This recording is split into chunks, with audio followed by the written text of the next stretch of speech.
Hello everybody, how y'all doing this morning? I hope you're doing well. I'm definitely doing great. Yeah, I was able to, I got with work last night, I got a really good delivery request and it helped get my book up a lot faster so I could do what I was trying to do the other night with cutting out early and going and getting some groceries. But it didn't work out that way, so I was able to do that last night. So awesome, yes. And this morning, I really am wanting some bacon and pancakes. So yeah, I'm gonna do that. And I like making my own pancake batter. I'm not into all of the premixed stuff or anything. So yeah, and unfortunately, because of course things are still pretty much kind of a mess around here with the move. I couldn't find my powdered sugar. I don't use powdered sugar in my recipe, but unfortunately, I can't eat syrups or what have you. Really messes me up, basically. So I use powdered sugar on top of my pancakes, and for the life of me, I couldn't find it. I'm like, okay, I knew I had it in the same box as my brown sugar, but I keep them in canning jars. And for the life of me, I could not find the powdered sugar. I was just like, I was driving myself nuts, and I'm like, well, maybe I'm wrong, I'm looking at all of these other boxes and everything. Then it dawned on me, I'm like, wait a minute, I think I might have put it, I have a kind of a, like a, like a big pot or whatever. I'm like, I might have put it in there first to help keep it a little bit safer. Sure enough. And I already had that out and stashed away. I'm like, oh goodness.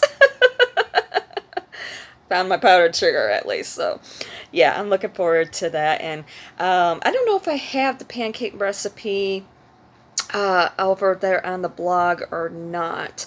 If not, I'll have to check. Anyway, yeah, with that recipe, it started off as a base recipe from somewhere else, basically one of my mom's old cookbooks, and of course I've made changes to it over the years or what have you. So, but yeah, I have found with that recipe, it's better if you, when you do it, a couple things can wind up happening. One way or another, it tends to be a bit runny if you try and do it straight from making it out that batch and then throwing it right into the pan. It tends to be a bit runny. Or sometimes what will wind up happening, you just can't get all those lumps out from the dry mixture. Basically, it's a combination of flour, baking soda, and baking powder. And yeah, sometimes it just doesn't. When you add that to the wet mixture, for some reason it'll clump up on you.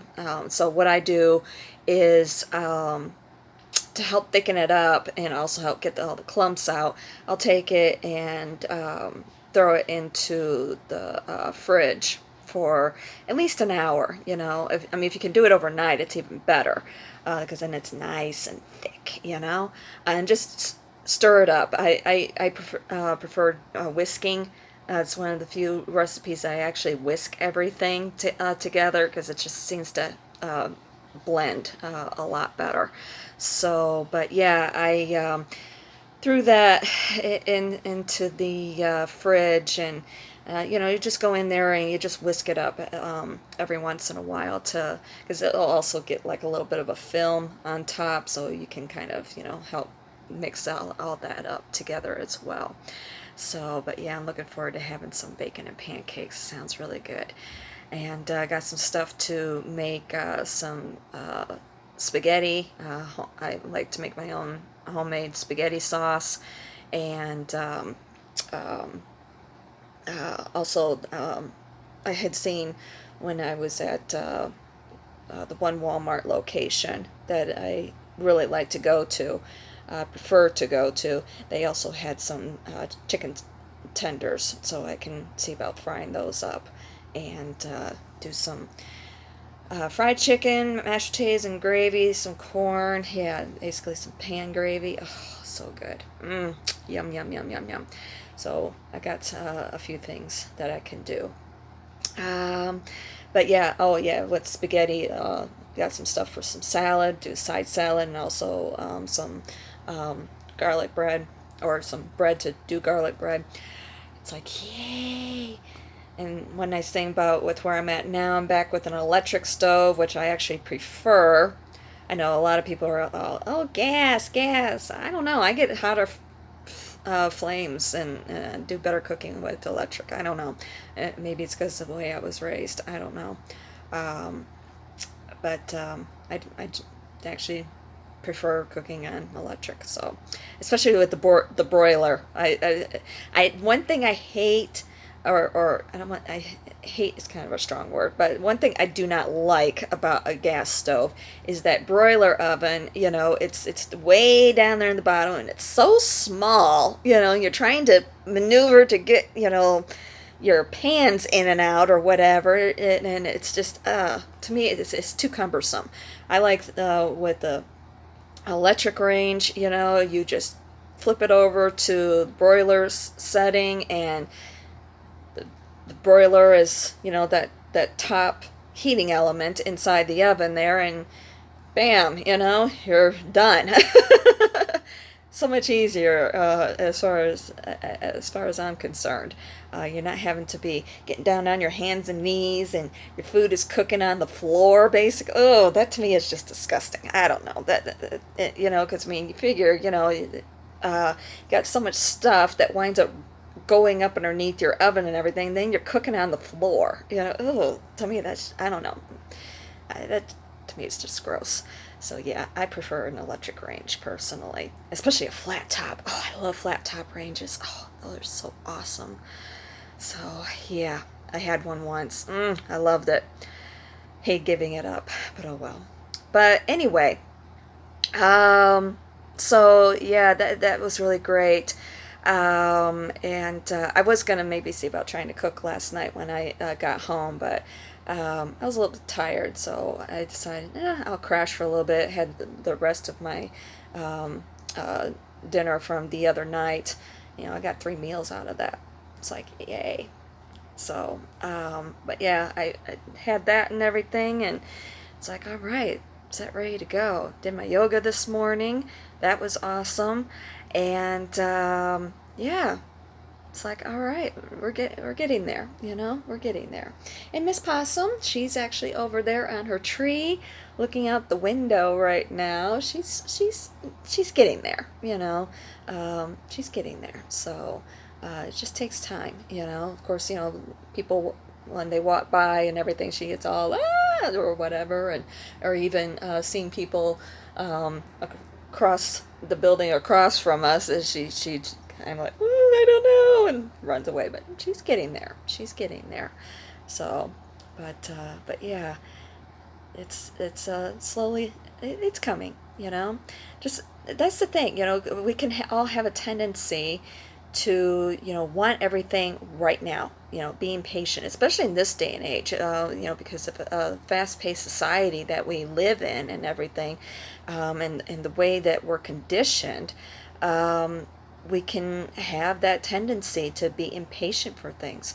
And one nice thing about yoga and meditating is, or even with situations like what I've been in, it teaches you patience, to slow down, you know, and to realize that, what, chasing that extra buck or whatever isn't all that it's cracked up to be a lot of times. It's not the end all be all of everything.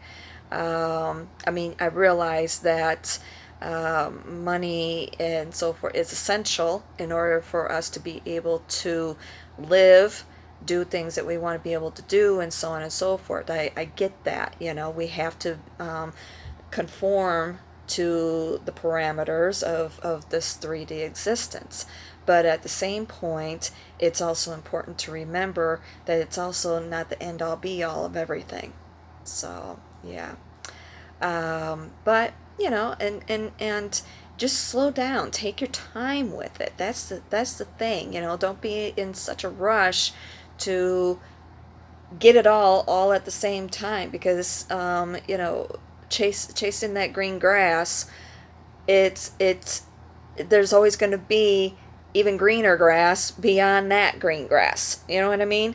So it's important to remember to just be in the present moment, to savor this present moment, and learn to appreciate it as well, because that greener grass, it may not even be there when you get there. You know, it may not be all it's cracked up to be. Even if that green grass, that greener grass, is there, it may not be all that you thought it would be. So enjoy this moment. Enjoy being able to. I mean, I was, because when I was moving in just the other day, and I've been working the last couple of nights, and I have my goal is to be working every single night or what have you, and rebuilding myself back up. Because I mean, let's face it. Everything I've been through with my health, it's taken its toll on me. Not just with my body and my mental state and so forth, but also financially and everything. It's going to happen. No matter how much you prepare yourself for things in life, even if you have the biggest 401k, this and that and every other thing, there's going to be that one thing that's going to happen that's going to send you right into the gutter. It's going to happen. I guarantee it. That's why I always tell people, no matter how much you prepare, no matter how big that you think that you are, talking ego here, no matter how much money you think you have in the bank, how much set that you think that you actually are, no matter what, every single one of us has always got one foot in the gutter. It's always important to remember that, and the reason why is because there's going to be that one thing that's going to happen that obviously you didn't prepare yourself for, you didn't think about, and then bam, you're right in the gutter. It's going to happen. So savor these moments. Savor these opportunities and everything. Just like with myself, with first moving in, obviously there wasn't a whole lot of money, and we're only talking a few days ago.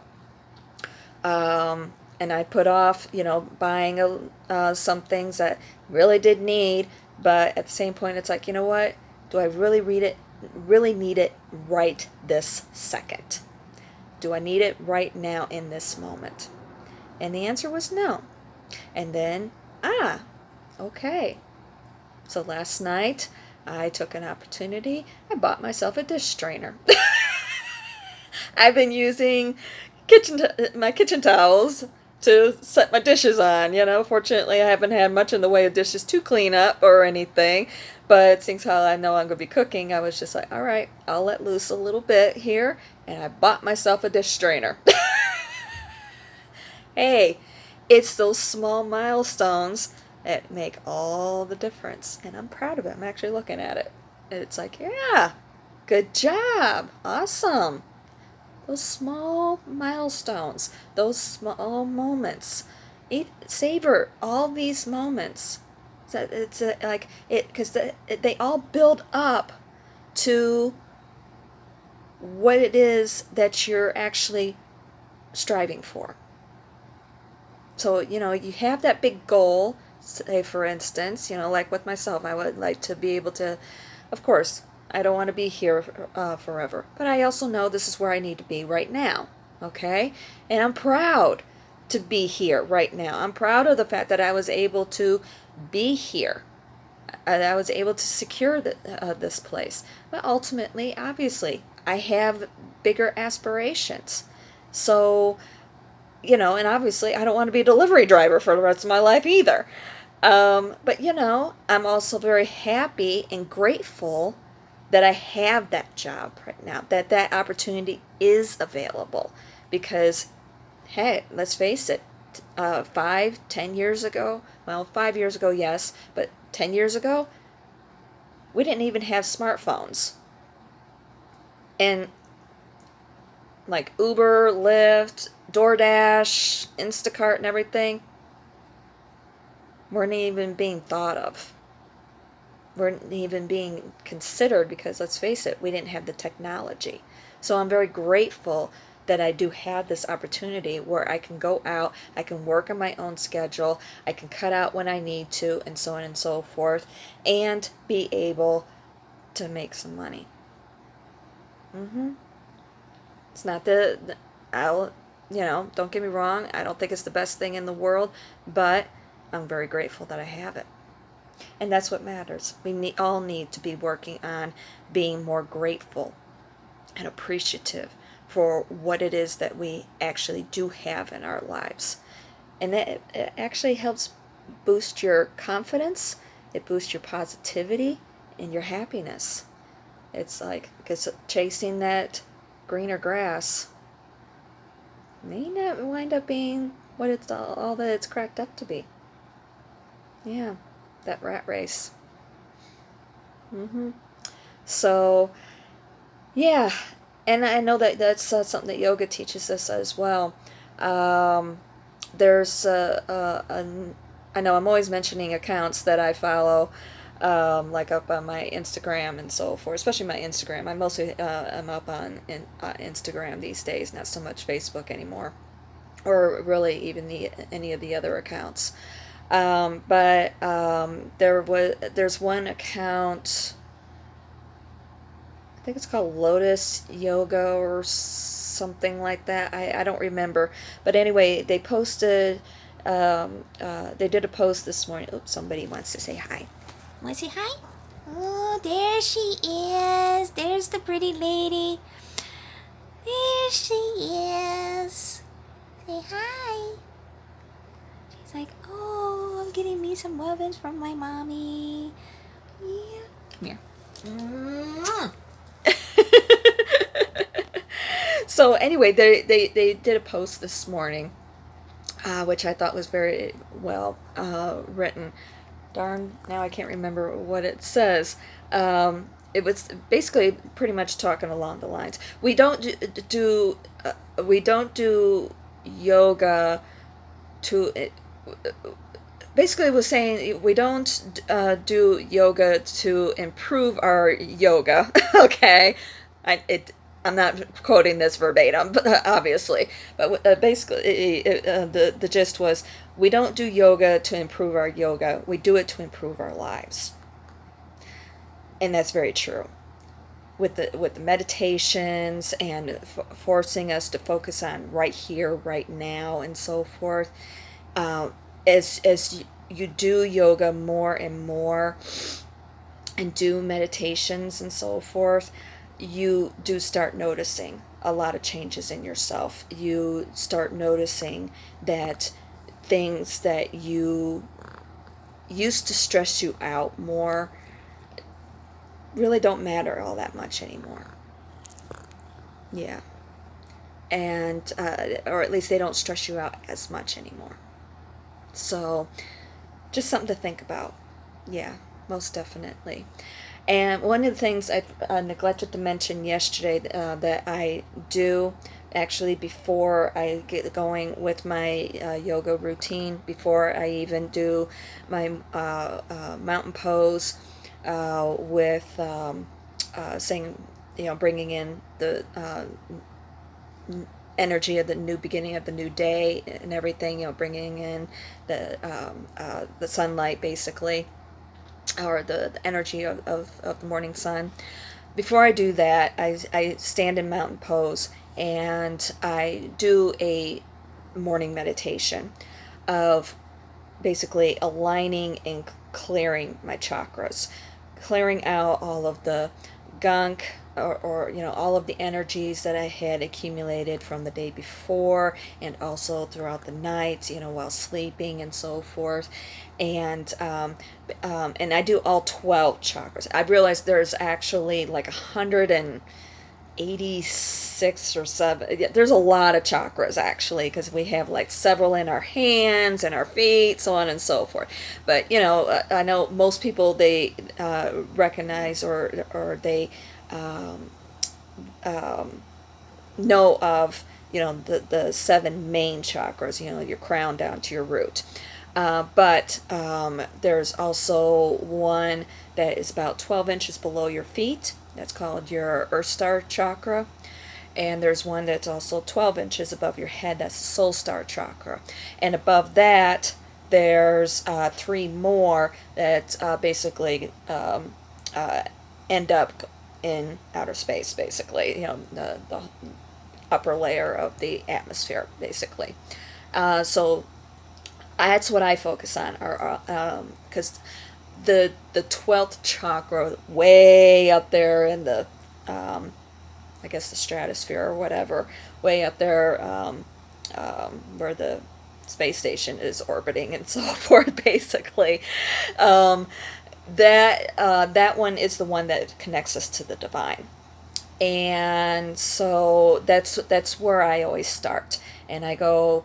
What I do, well, I always start in my heart, and then I go all the way up and sit up there for a while, and then I come back down and go all the way through, basically connecting all those chakras, going all the way down, all the way through the crust, the Earth's crust, going down into my Earth Star chakra, and making my way actually all the way down to the crystalline layer of the Earth. And when I'm down there, that's where I do my cleansing. I imagine uh, there's a layer of kind of like a bed or whatever there in that crystalline layer, excuse me, and I just lay down and allow all those crystals to cleanse me, allow all that energy to come in. I'm releasing all that energy out, all the energy that I have inside of me that I want to cleanse out. I'm clearing that all out, and then I'm also bringing in um, that the energy, that good pure energy, to come in, all the love, the confidence, um, so on and so forth, uh, uh, including truth and everything. Somebody is really, really wanting to be rubbing and so forth. Here. There she is. I know. So, yeah, it's something to try if you want to. One of these days, I will record all of this that I do and put it up, both on the blog and the YouTube channel. One of these days, I will do all of that. I just need to get myself clear and settled first. But in the meantime, I figure I would just share and everything. And afterwards, I after I'm done with doing that energy transfer, cleansing, and so forth, I go all the way back up, and yeah, and that's when I start doing my yoga, is after that. So, anywho, it's something to think about, something to try.